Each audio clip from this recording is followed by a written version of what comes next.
첫 번째 순서로 안혜진 시티 면세점 대표님께서 발표를 준비해 주셨는데요. 여러분 큰 박수로 대표님을 환영해 주십시오.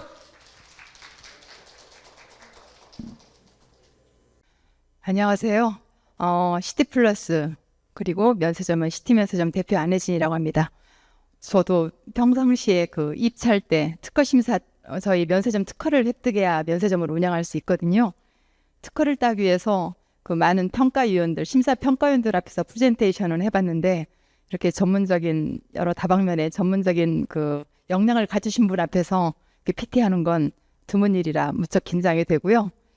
방금 전까지 긴장을 안 했다가 이기원 교수님 발표 듣고 더 긴장이 됐습니다.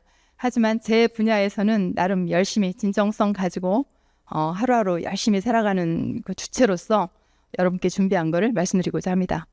앞서서 우리 최진영 사장님 그리고 교수님 많은 분들이 공감하셨죠. K-웨이브 정말 우리가 상상하는 것 이상의 물결입니다. 저는 이 컨슈머가 결국은 소비자, 전 세계 지갑을 열고 시간을 소비하는 사람들을 파악을 해야 모든 비즈니스가 다 귀결되잖아요. 그래서 그들의 성향을 아는 게 첫 번째라고 보고 사실 면세점 시장이 사실 엄청 어렵습니다. 출국할 때 내국인 입장에서는 이제 이미그레이션 출국 심사 끝나고 나가는 그 영토에서 접하는 면세점. 그러니까 면세점은 국내 영토가 아닌 겁니다. 국외 영토에서 내국인을 만나고 그리고 이제 해외 외국에서 입국해 온 분들이 또 출국할 때 만나는 그런 장소인데요. 면세점 시장이 인천공항 같은 경우에는 어마어마하게 치열합니다. 공항 임대료가 너무 높아서 거의 작게는 100억에서 대기업들 같은 경우에는 150억 정도 매월 적자를 보고 있습니다. 그런 와중에 제가 시작하기 전에 잠깐 전 회사 소개를 좀 하자면요. 8개 매장을 갖고 있습니다. 인천공항에. 터미널 1에서는 5개, 그 다음에 2터미널에서는 3개. 현재 5개 오픈을 하고 있고요. 2015년부터 저희가 면세점 운영을 시작했습니다. 제가 이 자리에 설 수 있었던 거는 대기업도 아닌 중소 중견 면세 사업자가 살아있으니까 이 자리에 섰겠죠. 이 고단한 대기업 틈바구니에서 면세 아웃라이어로서 어떻게 흑자 경영을 이뤄내고 또 어디에서 돌파구를 찾았는지 아마 그 성과가 있기 때문에 저를 이 자리에 초대를 하지 않으셨나 그렇게 생각을 합니다. 저희 핵심 역량으로는요. 판을 좀 빨리 읽었습니다. 비즈니스 판을 좀 제가 빨리 읽었고요. 그리고 과거에 면세점 하면 글로벌 명품 에루샤, 에르메스, 그다음에 로이비통, 샤넬. 사실 인천공항의 브랜드 가치는 에루샤를 유치함으로써 더 커졌습니다. 전 세계 에르메스, 루이비통, 샤넬 매장이 다 있는 공항은 인천공항밖에 없습니다. 근데 이제는 그런 시대가 지났는데도 불구하고 지금 이미 많이 좀 가셨는데 아까 전에 VIP룸에서도 신세계 백화점 쪽에 임원분하고 제가 그런 얘기를 했습니다. 다들 어렵다고 아우성입니다. 면세점 다 비상경영 체제에 들어갔고요. 롯데 같은 경우에는 200명 1차 구조조정을 했고요. 11월 말이면 2차 구조조정 200명이 또 들어갑니다. 이런 척박한 환경에서 도대체 시티는 어떻게 살아남을 수 있었을까? 아직 생존은 하고 있지만 번영을 이루기까지는 갈 길이 멀지만 제가 그 부분에 대한 걸 좀 설명을 드릴까 합니다. 이미 앞서서 여러분도 다 아실 겁니다. 소프트 콘텐츠 파워 대단하죠. 정말 언론상에서 매일 접하고 있을 겁니다. 여러분이 느끼는 것 그 이상으로 저도 알고 있습니다. 최근에 한강아리까지 신도로미 또 전 세계 불러일으키고 있죠. 이런 것들은 사실 금방 이루어진 일은 아닙니다. 1990년 초입부터 한류는 있었습니다.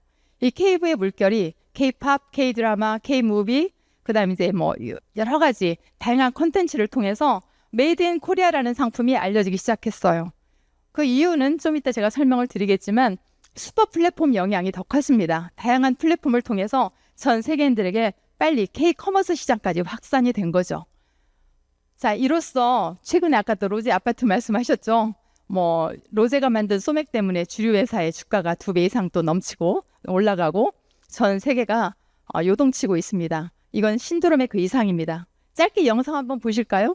이미 보신 분도 많이 있을 겁니다. 깜짝 놀라게 한 메이드 인 코리아. 과연 어떤 한류템들이 기다리고 있을지. 바로 세계 최대 온라인 쇼핑몰이죠. 아마땡에서 품절 대란을 일으킨 주인공 코리안 링크벨벳 플레이티.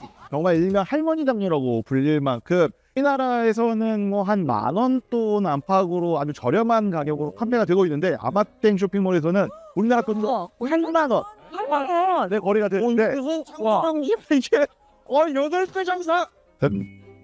할머니 담요를 약간 홈쇼핑으로 파시는 건가? 이거요. 근데 이거 잠깐만 저희처럼 매기고 참 이게 유행이 돌고 돈다고 현지인들 반응이 이렇다고 해요. 이불인지 깔개인지 모를 이 물건은 힙하다고 생각을 해요. 그렇죠. 디자인이 정말 파격적이다. 디스플레이 그래서 미국 가정집에서는 오히려 명품 대접을 받는다라고 말했고. 네, 이번에 소개해드릴 제품은요. 일본 패션 피플들의 마음을 훔친 패션 필수템입니다. 최할머니 요술 버섯입니다. 좋아. 할머니들. 그런데 시골 가면 할머니 그거 보고 쓰는 거예요. 일단 일본의 젊은 세대들은 이 요술 버섯을 패션으로 승화를 시켰어요. 그래서 워크나 레인부츠 이런 거에 요술 버섯을 심으면 이렇게 자, 이뿐만이 아닙니다. 아까 8만 원이라고 했는데 지금 환율로는 거의 10만 원에 육박하죠. 창조경제 다 맞습니다. 또 킹덤의 영향으로 아마존에서 갓 조선시대 광주에서 썼던 갓이 엄청나게 팔렸고요. 호미는 미국의 정원이 있는 가정에 필수품이 됐답니다. 혁명적인 제품으로 열광하고 있다고 합니다. 자, 여기서 잠깐 제가 왜 이런 말씀을 드리냐면요. 소프트 콘텐츠의 파워가 이렇게 중요하다는 겁니다. 킹덤의 콘텐츠가 없었으면 이런 일이 없었겠죠. 소비자로 연결되어지는 이런 커머스 붐은 없었을 겁니다. 그 소프트 콘텐츠 파워를 쉽게 정말 위력을 판가름할 수 있는 한 예를 제가 가져와 봤습니다. 올 초에 전 세계를 뒤흔든 스위프트노믹스라는 말을 탄생시킨 테일러 스위프트 아시죠? 테일러 스위프트의 공연 때문에 미국의 중앙은행에서는 금리 인하 기준을 늦췄고요. 미국의 대선까지도 좌지우지하고 있고요. 필라델피아라는 한 도시는 호텔값이 역대 최고 매출을 찍는 한 4일간의 그 공연 때문에 그런 이변이 있었습니다. 뭐 소프트 콘텐츠 파워하면 BTS 따라올 사람이 없죠. BTS 2022년 얘긴데요. 다이너마이트 한 곡이 1조 7천억 가치가 있다고까지 평가받은 적이 있습니다. 자, 왜 이런 일이 있을까요? 우리는 왜 주목해야 될까요? 바로 이거를 소비하고 있는 소비자, 컨슈머들이 어떤 성향으로 이런 것들에 열광하고 또 이들을 통해서 어떻게 비즈니스가 확산되고 있는지를 보기 위해서입니다. 테일러 스위프트가 노래를 잘하고 공연을 잘해서가 아니고요. BTS 노래가 갑자기 일반인과 다른 천상의 목소리여서가 아닙니다. 이들이 갖고 있는 독특한 성향들이 있습니다. 스위프트는 불공정, 불평등에 아주 앞장서는 저항의 아이콘으로 손꼽히고 있습니다. 물론 뛰어난 퍼포먼스도 훌륭하고 공연도 잘하죠. 그리고 또 BTS 같은 경우에는 선한 영향력 하면 둘째가라면 서럽죠. 자, 이런 여러 가지 이유로 지금의 소비자들, MZ세대들, 그들이 자기들은 나는 가치 있는 일에 헌신하는 사람들을 좋아해. 나도 그런 사람이 될 거야 라고 추종하는 겁니다. 그래서 지금 시대는 이른바 가치 소비, 또 하나의 다른 또 열풍으로 디토 소비가 이루어진 시대라고 볼 수 있는데요. 저는 이런 식으로 해서 이 소비자들의 성향을 파악을 해야 우리가 이 판을 읽을 수 있다라고 봤습니다. 지금은 비즈니스라는 건 기꺼이 돈을 소비하고 시간을 투자해야 그 비즈니스가 연결되는 거지 않습니까? 그래서 정확하게 이 소비 트렌드를 좀 더 디테일하게 분석을 해보면 지금의 밀레니엄 시대, 지금의 30대로 제가 느껴지는데요. 그 다음에 Z 시대는 포스트 밀레니엄 시대라고 해서 20대를 지칭합니다. 더 나아가서 10대, 지금의 한류를 전 세계 광풍을 불게 한 주체들입니다. 그래서 우리는 이게 MZ와 잘파 시대라고도 하는 알파 시대라고 하든 통틀어서 그냥 M자 시대라고도 표현하죠. 이 시대들이 어떤 성향을 가지고 있는지를 우리가 파악해 볼 필요가 있습니다. 이들은 개인적인 성향이 강합니다. 예를 들어서 체험하는 걸 중요시 여기고요. 그리고 지속 가능한 그런 사업을 하는 기업을 엄청 좋아합니다. 나도 가치 있는 일에 헌신하면서 살고 싶다. 그런 생각을 많이 합니다. 그리고 이들은 자신의 취향과 신념에 맞는 사람들을 추종해서 그들을 응원합니다. 이런 거를 한마디로 이코노럭스 시대라고도 하는데요. 내가 아낄 때는 엄청나게 아낍니다. 그런데 내가 쓰고 싶을 때는 럭셔리하게 씁니다. 열심히 일하고 벌어서 싸구려 티셔츠는 입어도 명품 소비 안 하고 대신 나는 비즈니스 클래스 타고 유럽 여행을 가겠다. 이런 일도 과감하게 실행합니다. 자, 실제로 설문조사를 해봤습니다. 나는 가치 소비자인가? 라고 물어봤더니 80% 가까운 사람들이 나는 가치 소비자다 라고 당당하게 표현했고요. 그리고 나는 비싸더라도 친환경 경영을 하는 ESG 경영을 실천하는 기업의 물건을 사겠다라고 얘기하곤 합니다. 대표적인 사례죠. 여러분 너무 잘 아시니까 간단히 넘어가겠습니다. 파타고니아. 우리의 목적은 사업이 아니다. 우리 목적은 지구 살리기다. 다만 지구를 살리기 위해서 사업은 수단일 뿐이다라고 이본 슈나도 회장이 말했죠. 그들의 광고는 역설적으로도 자기들 자켓을 사지 말라고 광고합니다. Don't buy this jacket. 자, 이런 걸로 해서 이들의 주요 친환경 활동은 끊임없이 이어져 왔습니다. 이게 진정성이고요. 가장 책임 있는 기업의 대명사죠. 저는 이런 것들은 많은 기업들이 본받아야 된다고 봅니다. 그래서 무려 만들어진 지는 이 회사에 창립된 지는 50년 된 회사지만 작년에 2023년도 기준에 전 세계 브랜드 평판 1위를 달성했습니다. 세계적인 제약회사, 제약회사는 신뢰가 최우선이잖아요. 파이자, 모더나, 테슬라는 말할 것도 없고 아마존을 다 제치고 파타고니아가 전 세계 1위를 달성했습니다. 이로 인한 가치, 이런 기업을 응원하고 기꺼이 지갑을 여는 세대들이 바로 M자 세대입니다. 이런 M자 세대들은 사실은 특징이 딱 정해져 있습니다. 다양성을 인정하고요. 개인적인 성향은 가지지만 소유하려고 하지 않습니다. 공유하는 걸 좋아합니다. 자신의 신념도 나란히 공유하고 가치관이 비슷한 사람들끼리 어울립니다. 그리고 가격 대비 성능이 좋은 가성비 중요하죠. 또 가격 대비 심리적 만족도 너무 중요합니다. 그런데 그것보다 가성비, 나는 재미가 우선이야. 나를 행복하게 해주고 즐겁게 만드는 것들을 더 선호하는 그런 성향이 있습니다. 그래서 이로 인한 성향 때문에 우리나라 그 당근마켓 중고 플랫폼이 엄청 또 성장을 했고요. 외국에서는 디팝, 그다음에 아마존 리테일 이런 중고 앱이 어마어마하게 발전을 이루고 있습니다. 자, 이들이 이런 성향을 뒷받침한 열풍을 우리는 디토 소비라고 합니다. 많이 들어보셨을 건데요. 작년에 그 트렌드 코리아에서도 대표적인 소비 성향으로 표현한 적이 있는 그런 디토 소비는 한마디로 라틴어로 나도 따라할래 이런 소비 열풍이죠. 예전에는 유명인 내가 좋아하는 영화 배우나 어떤 맹목적인 추종을 했었습니다. 가수나. 근데 지금은 영화 배우나 유명인이 아니어도 나랑 가치관이 비슷하고 내가 존경할 만한 가치가 있다고 믿으면 기꺼이 그들을 위해서 그들의 모든 것을 따라하고 자기도 자기 만족감을 느낍니다. 그래서 그 디토 소비 세대를 소비의 성향을 사람을 추종하는 경우 휴먼 디토가 있고 그 다음에 또 콘텐츠를 추종해서 콘텐츠 디토 형태가 있고요. 또 커머스 디토가 있습니다. 그런 걸 구분해서 짧게 설명을 드리면요. 예를 들어서 그 BTS의 RM이 방가사유상을 하나 미니어처를 샀다고 기사가 났어요.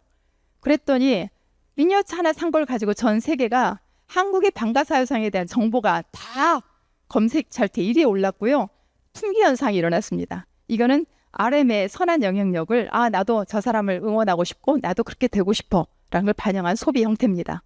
그 다음에 또 그 사람의 가치관이 나랑 얼마나 일치하느냐가 매우 중요한 선택의 요인이죠. 또 콘텐츠 디토를 보면요. 이 현상은 좋아하는 콘텐츠를 보고 그대로 따라하고 싶은 겁니다. 여러분 기생충 영화 보면 짜파구리 그것 때문에 흉내내서 한우를 넣은 짜파구리가 한때 인기였죠. 그리고 또 오늘의 집이라는 앱을 아실 겁니다. 인테리어 하면 이 콘텐츠 인테리어가 너무 마음에 드는 거예요. 그래서 나도 집에서 인테리어 할 때거나 누구 환경을 바꾸고 싶으면 무조건 맹목적으로 저 콘텐츠를 추종해서 따라하는 겁니다. 또 이뚜준지, 저는 이 사실 웹툰 본 적이 없거든요. 그 일본의 공포스러운 그 웹툰을 만든 작가인데 그 만화에 나오는 공포스러운 메이크업을 따라하는 톰의 그 메이크업이 엄청 유행이라고 하더라고요. 자, 이런 것들의 형태를 콘텐츠 디토라고 명명을 하죠. 제가 말씀드리고 싶은 건 이제 마지막 커머스 디토입니다. 여러분 중요한 카테고리별로 요즘 플랫폼을 만들어진 걸 여러분도 아마 많이 쓰실 텐데요. 소비자들이 쉽게 편리하게 또 내가 신뢰할 만하게 잘 수직적으로 버티컬 커머스로 만들어 온 그런 커머스가 엄청 인기입니다. 여러분 신선식품은 당연히 마켓 퀄리티라고 생각하시죠. 그죠? 그리고 인테리어 하면 사람들이 젊은이들이 무조건 오늘의 집으로 들어갑니다. 나 여행 가고 싶어. 야놀자 아니면 여기 어때 앱을 깔아놓고 수시로 상품을 검색합니다. 모든 게 연결고리 상에 있습니다. 전자제품을 사고 싶어. 난 베스트바이로 갈 거야. 여러 가지 그런 형태로 디토 소비가 일고 있습니다. 마지막 이 가치 소비 시대, 디토 소비 시대를 한마디로 규결시키면요. 결국은 지금의 전 세계 K 콘텐츠를 통해서 K웨이브의 광풍이 이는 그 주체, 그걸 만들고 있는 주역들이 바로 MG, 잘파 포함해서 M자 시대인 거고요. 그들이 끄는 가치 소비와 디토 소비가 K 프리미엄을 만들어내고 그 다음에 K를 한국적인 거를 브랜딩화하고 그 다음에 이제 K 커머스를 다 쥐락펴락하고 있는 겁니다. 저는 단순히 한류 열풍을 우리 공항에서 면세점 사업자만 지금 이걸 뒤떨어져 있다고 생각을 했어요. 그래서 과거에 여러분 면세점 하면 체크해놨다가 이제 고가의 술을 사거나 뭐 특소세가 많이 절약되니까 시계를 사거나 공항에 가면 명품 핸드백을 사거나 이런 일이 익숙했는데 지금 MZ세대들은 그런 데 빠져들지 않습니다. 그래서 저는 고민했습니다. 지금도 대기업군이 한 달에 120억에서 150억 적자를 보고서도 오도 가도 못하고 공항에 계약 관계가 있으니까 빠져나오지 못하고 울며 겨자 맞기로 고민하고 있는 이 즈음에 우리는 어떻게 살아남을 것인가 고민하지 않을 수가 없었는데요. 자, 판이 변화한 걸 읽었습니다. 세계적인 상품들도 K 브랜딩에서 K판 상품들을 막 뿜어내고 있는데 우리는 여전히 화장품은 샤넬을 유치해야 되고 그 다음에 디올을 어떻게 하면 유치할까? 가서 빕니다. 면세사업자가 을이거든요. 고가 브랜드력이 있는 그 글로벌 명품들은 가서 막 빌다시피 해서 모셔와야 됩니다. 근데 지금은 그럴 필요가 없어졌습니다. 이미 공항에 들어와 있는 브랜드들은 직원을 투입하고 브랜드 어시스턴트를 투입해도 인건비를 줄 수가 없어요. 우리 바로 옆 매장에 신세계 화장품 매장이 있거든요. 처음 비어 있고요. 맨 입구 전면에 제일 좋은 자리에 있는 샤넬 매장만 좀 붐빕니다. 물론 간혹 아모레 여기 오셨는데 아모레도 옛날에 위상이 많이 떨어졌죠. 이제 고가의 화장품 안 삽니다. 아까 티르티르 말씀하셨죠? 올해 매출이 벌써 3천억이 넘었습니다. 그 회사 만들어진 지 한 3년 정도밖에 안 된 걸로 알아요. 일본과 미국에서 정말 어마어마합니다. 에고 쿠션이라고 해가지고 그냥 빨간색 쿠션이에요. 별것도 없어요. 저도 나이가 있는데도 불구하고 도대체 이게 뭔데? 궁금해서 우리 매장에 최초로 입점시켰습니다. 조선미녀, 아마존에 1, 2, 3, 4위 다 우리나라 제품 휩쓸고 있거든요.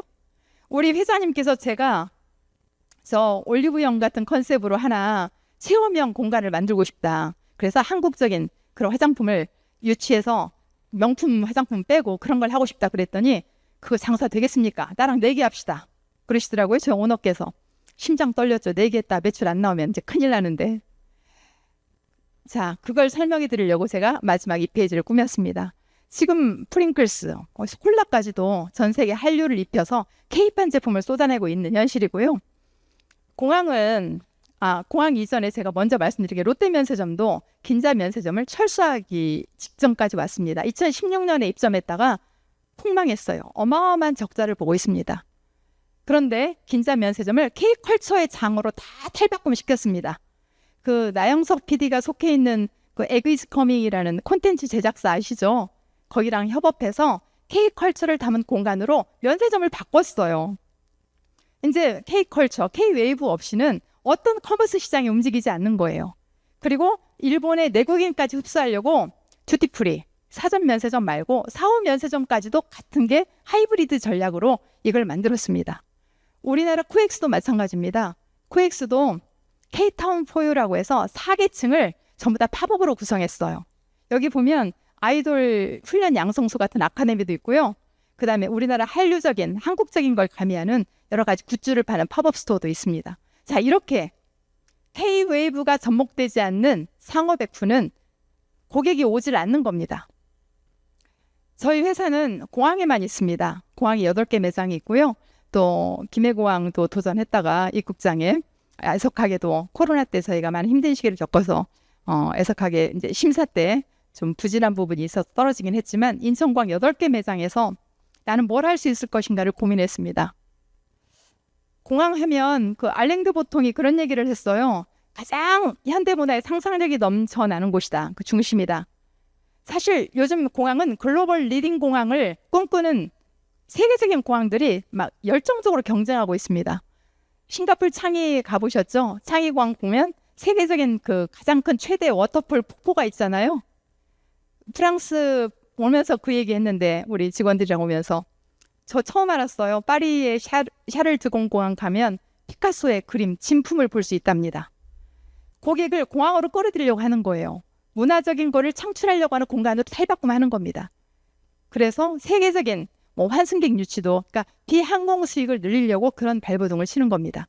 그런 차원에서 인천공항에서도 루이비통, 샤넬 같은 거는 임대료를 대폭 싸게 주면서도 그들을 유치하고 하려고 하는 거죠. 저도 처음에 2015년에 면세점 이 시티플러스 대표이사로 처음 가면서 엄청 설렜어요. 내 직장이 공항이라는 게 되게 설렜습니다. 물론 매장은 공항에 있고 본사는 뭐 다른 데 있지만 공항 가는 길은 늘 즐거웠어요. 그런데 사드 거치면서 코로나 거치면서 너무너무 힘들었습니다. 그래서 한 2년 반 정도 제가 잠깐 외도를 냈습니다. 다른 일을 하고 싶었어요. 근데 이 공항에 대한 이 면세 사업에 대한 애정은 끊어낼 수가 없겠더라고요. 그래서 작년 9월에 8월 말에 다시 복귀를 했습니다. 그래서 횟수로는 10년 됐지만 이 면세점을 이끈 지는 한 8년 정도 되는데요. 진정성 있게 이 고민하면 적어도 남들처럼 생존을 위해서 몸부림치지 않아도 직원들과 행복하게 일할 수 있는 환경이 열리는 걸 제가 알았습니다. 아까 말씀드린 대로 출국객, 입국에 오는 고객 대비 매출은 많이 떨어졌고요. 또 면세 산업은 여전히 악전고투 중입니다. 저희는 그래서 방법을 가치 소비 트렌드를 반영한 그 영업 환경을 구성해야 되겠다. 그리고 지금의 소비 세대, MG, M자, 10대까지 이르르는 앞으로 이 소비 트렌드를 끌고 갈 사람들이 뭘 생각하고 무슨 성향의 소비를 꿈꾸고 그다음에 뭘 리드할 수 있는가를 고민하면서 매장 환경을 바꿔봤습니다. 그래서 카테고리를 예전처럼 명품, 글로벌 주류, 담배존을 좀 줄였습니다. 우리 MD 팀장이 대표님 발렌타인 이런 거 매장 넓게 줘야 됩니다. 글로벌 필립 모리스나 이런 담배 조금 주면 우리 매장 안 들어올 겁니다. 그래도 면세점이 명품 시계는 있어야 면세점 같지 않습니까? 그리고 화장품 하면 에스티로더 이런 건 무조건 넣어야 됩니다. 대기업 틈바구니에서 똑같이 경쟁해서는 저는 살 수가 없었어요.